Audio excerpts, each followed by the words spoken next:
আসসালামু আলাইকুম সুপ্রিয় এইচএসসি 2025 সালে পরীক্ষার্থী বন্ধুরা, কেমন আছো তোমরা? আশা করি আল্লাহর অশেষ রহমতে তোমরা সকলেই ভালো আছো।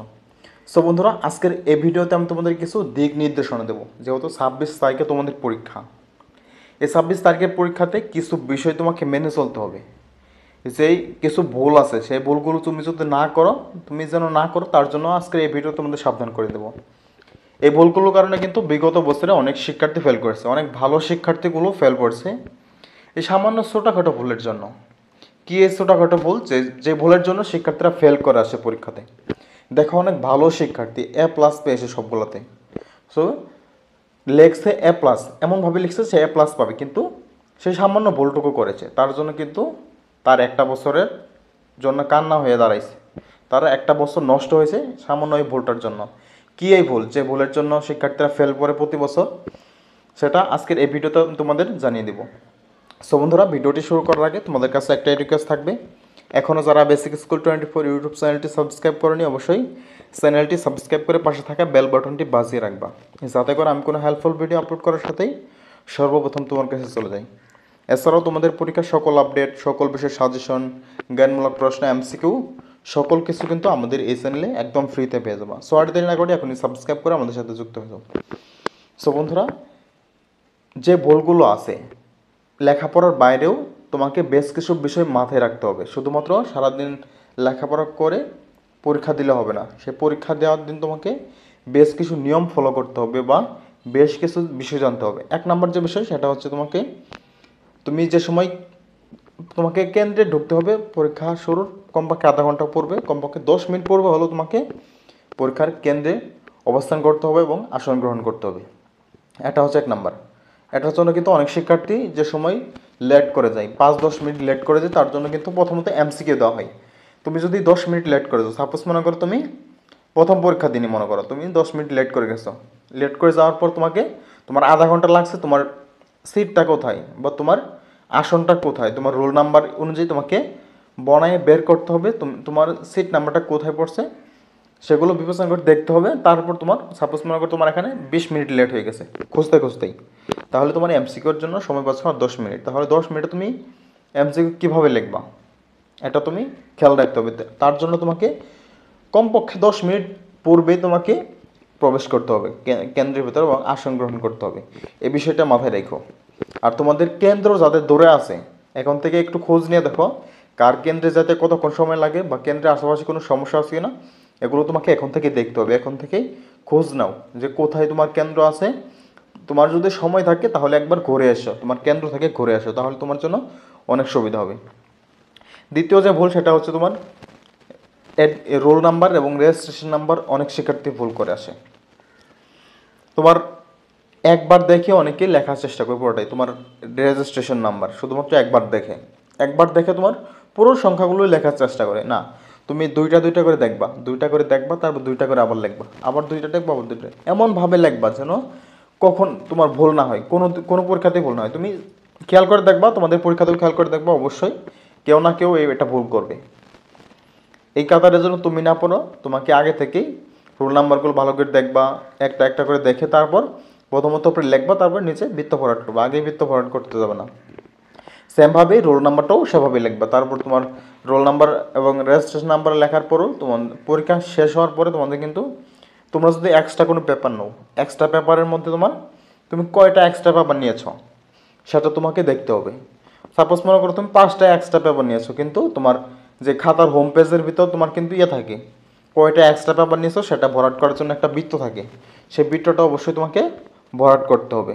তুমি যদি সেই বৃত্তটা ভরাট না করো, তাহলে কিন্তু তোমার যে এক্সট্রা পেপার নিয়েছো বা তুমি যে অতিরিক্ত পেপার নিয়ে লিখেছো, সেগুলো কিন্তু তোমার খাতা হিসাবে গণ্য হবে না, সেগুলো কিন্তু নাম্বার দেবে না তোমাকে, অবশ্যই তোমাকে মার্ক করে দিতে হবে।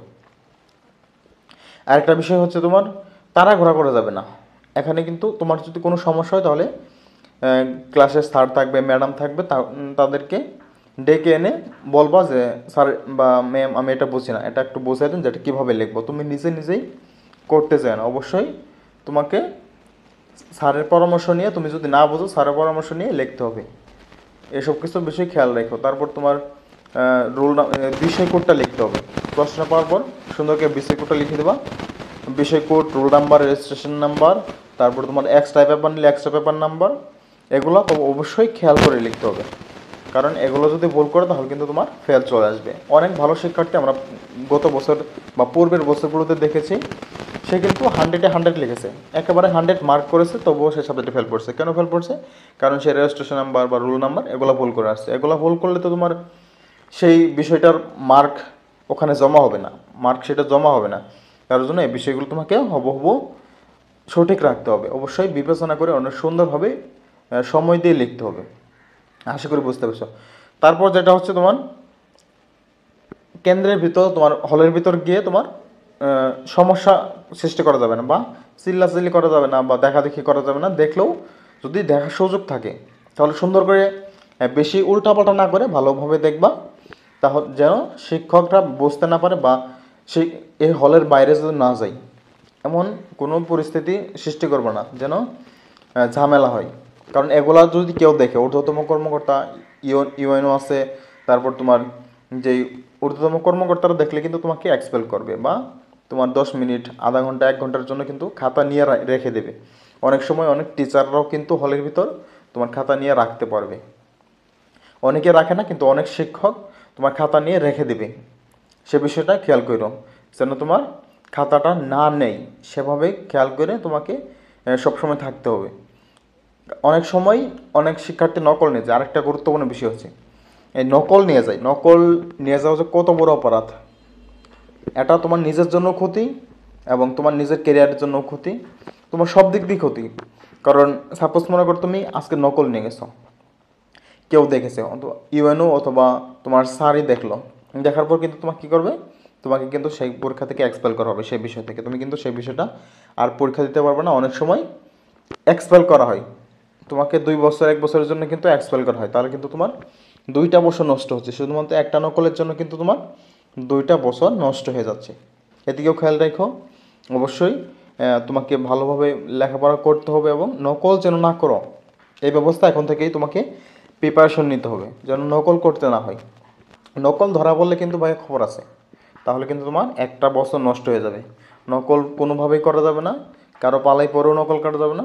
তারপর আর একটা যে হচ্ছে তোমার শিক্ষা মন্ত্রণালয় থেকে যেসব ক্যালকুলেটর, ঘড়ি এবং অনেক কেন্দ্রে কিন্তু টি শার্ট ব্যবহার করা যায় না। আমি যে টি শার্টটা পরে আছি সেটা কিন্তু অনেক কেন্দ্রে বা অনেক হলে কিন্তু তুমি এই টি শার্ট ইউজ করে, টি শার্ট পরে তুমি পরীক্ষা দিতে যেতে পারবে না। অবশ্যই তোমাকে কলেজের ড্রেস পরতে হবে। তারপর তোমার শিক্ষা মন্ত্রণালয় থেকে যেসব নির্দেশনা দিচ্ছে, যেমন ম্যাথ পরীক্ষার দিন তোমার 8 মডেলের ক্যালকুলেটর ব্যবহার করতে হবে, সায়েন্টিফিক। অন্য যেই ক্যালকুলেটরগুলো ব্যবহার করতে নিষেধ করেছে সেগুলো ব্যবহার করা যাবে না। তোমাকে স্মার্ট ঘড়ি বা স্মার্ট ডিভাইস নিয়ে যাওয়া যাবে না। এগুলো থেকে বিরত থাকো, কারণ শিক্ষা মন্ত্রণালয় থেকে বারবার কিন্তু তোমাদের সতর্ক করে দিচ্ছে। তো তারপরেও তোমরা যদি ভুল করো তাহলে কিন্তু এটা তোমাদের ব্যর্থতা, তোমাদের একটা বছর নষ্ট হয়ে যাবে। এই বিষয়গুলো খেয়াল রেখো। আরেকটা বিষয় হচ্ছে তোমার প্রশ্ন পাওয়ার পরে পুরো প্রশ্নটা দেখবা, পুরো প্রশ্নটা বুঝে বুঝে লিখতে হবে তোমাকে। প্রশ্ন পাইলা আর লেখা শুরু করলা এমনটা না। তোমার উপরে দেখবা ওখানে আন্ডারলাইন করা থাকবে, বোল্ড করা থাকবে প্রথম প্রশ্ন নিচেই, যে ক বিভাগ থেকে কয়টা লিখবা, খ বিভাগ থেকে কয়টা লিখবা, এবং গ বিভাগ থেকে কয়টা লিখবা। এই বিষয়গুলো খেয়াল রাখো। অনেক সময় আমরা যে সময় পরীক্ষা দিচ্ছি, আমার এক ফ্রেন্ড কী করছিল, সে বিভাগ দেখে নাই, সে বিভাগ না দেখে ক বিভাগ থেকে, সাপোজ মনে করো তোমার 3টি বিভাগ থেকে 7টা প্রশ্ন লিখতে বলছে, একটা বিভাগে 4টা করে থাকে, সে একটা ক বিভাগ থেকে 4টা লিখছে আর খ বিভাগ থেকে 2টা লিখছে, তারপর পুরো অ্যান্সার করছে। অথচ কিন্তু তার কমন ছিল, কিন্তু প্রশ্নটা না বোঝার জন্য, না বুঝে পড়ার জন্য কিন্তু সে কী করছে, তোমার ক বিভাগ থেকে 4টে লিখে ফেলছে, কিন্তু লিখতে বলছে ক বিভাগ থেকে 2টা বা 3টা, খ বিভাগ থেকে 3টা 6টা, আর তুমি যে অন্য গ বিভাগ থেকে একটা লিখতে হবে, 7টা লিখতে হবে। অবশ্যই তোমাকে যেই আন্ডারলাইন করে যেই লেখাটা লিখে দেবে সেই প্রশ্নটা ভালো করে পড়তে হবে, যা আমাকে কোন বিভাগ থেকে কয়টা লিখতে বলছে, আমাকে কোন সেট থেকে, আমার কোন সেটের প্রশ্ন এটা, বা আমি কোন সেটের এমসিকিউগুলো ভরাট করতেছি, প্রশ্নটা বুঝতে হবে। ভাইয়া তোমাকে প্রশ্নটা না বুঝে তুমি লিখতে যাও না। তোমার দরকার হয় তুমি আধা ঘন্টা প্রশ্নটা পড়ো, তুমি যদি না বুঝে বারবার প্রশ্নটা পড়ো, তবুও তুমি প্রশ্ন না পড়ে পরীক্ষা দিও না, পরীক্ষা লিখো না। অবশ্যই প্রশ্নটা বুঝে বুঝে লিখো, না হলে কিন্তু তুমি বিপদের সম্মুখীন হতে পারো। তারপর হচ্ছে অনেক শিক্ষার্থী কিন্তু অনেক পরীক্ষার্থীরাও কিন্তু শিক্ষকদের সাথে বাজে ব্যবহার করে। এই ব্যবহারগুলো করা থেকে বিরত থাকো, শিক্ষকদের সাথে ভালোভাবে ব্যবহার করবা, শিক্ষক কিছু বুঝিয়ে চাবা, সে সুন্দর করে বুঝিয়ে দিবে। কিন্তু কোনো প্রশ্ন জিজ্ঞেস করলে যে বোঝায় দিল না বা বলে দিল না, তার জন্য শিক্ষককে গালিগালাজ করলাম বা শিক্ষকের সাথে খারাপ ব্যবহার করলাম, এগুলো করতে জানো, তাহলে কিন্তু তোমার নিজেরই ক্ষতি, শিক্ষকের কোনো ক্ষতি নাই। তাহলে কিন্তু তোমার নিজেরই ক্ষতি। অবশ্যই তোমাকে এই ছোটোখাটো বিষয়গুলো মেনে চলতে হবে। আমি যে বিষয়গুলোর কথা বললাম, অবশ্যই তোমাকে এই বিষয়গুলো মেনে চলতে হবে। এই বিষয়গুলো বিশেষ নজর দিতে হবে। তুমি যেভাবে পরীক্ষার প্রিপারেশন নিচ্ছ, বই পড়তেছ, বই পড়ার পাশাপাশি তোমাকে এই বিষয়গুলো জানা অত্যন্ত জরুরি, তুমি যদি 2025 সালের এসএসসি পরীক্ষার্থী হয়ে থাকো। কারণ এগুলোই আগে, তোমার 2-1 নাম্বার না লিখলেও সমস্যা নাই, কিন্তু এই বিষয়গুলো তোমাকে অবশ্যই মানতে হবে, কারণ শিক্ষা মন্ত্রণালয়ের আদেশ। সো বন্ধুরা, আশা করি বুঝতে পেরেছো যে এই ভুলগুলো বিগত বছর অনেক শিক্ষার্থীরা করেছে, অনেক শিক্ষার্থী ফেল করছে। সো তুমি যেন ফেল না পড়ো বা তোমার বন্ধুরা যেন ফেল না পড়ে, সবার মাঝে ভিডিওটা শেয়ার করে দাও, সবাইকে সাবধান করে দাও যেন এই ভুলগুলো অন্তত না করে। এই ভুলগুলো করলে কিন্তু তোমার রক্ষা নাই, অবশ্যই তোমার ফেল চলে আসবে। সো বন্ধুরা, আশা করি বুঝতে পেরেছো। ভিডিওটি ভালো লাগলে অবশ্যই ভিডিওটি লাইক দেবো, চ্যানেলটি সাবস্ক্রাইব করবে এবং কমেন্টে তোমার মূল্যবান মতামত জানিয়ে দেবো। পরবর্তী আরেকটা ভিডিওতে আমরা তোমাদের প্র্যাকটিক্যালি দেখা দেবো, তোমাদের যেই খাতা আছে কীভাবে লিখতে হয় আমরা প্র্যাকটিক্যালি দেখা দেবো পরবর্তী কোনো একটা ভিডিওতে। এতক্ষণ পর্যন্ত আমাদের চ্যানেলটি সাবস্ক্রাইব করে আমাদের সাথেই যুক্ত থাকুন। ধন্যবাদ সবাইকে এতক্ষণ আমাদের সাথে থাকার জন্য। আল্লাহ হাফিজ। দেখা হবে পরবর্তী কোনো হেল্পফুল ভিডিও নিয়ে। এতক্ষণ পর্যন্ত ভালো থাকুন, সুস্থ থাকুন। আল্লাহ হাফিজ। আসসালামু আলাইকুম।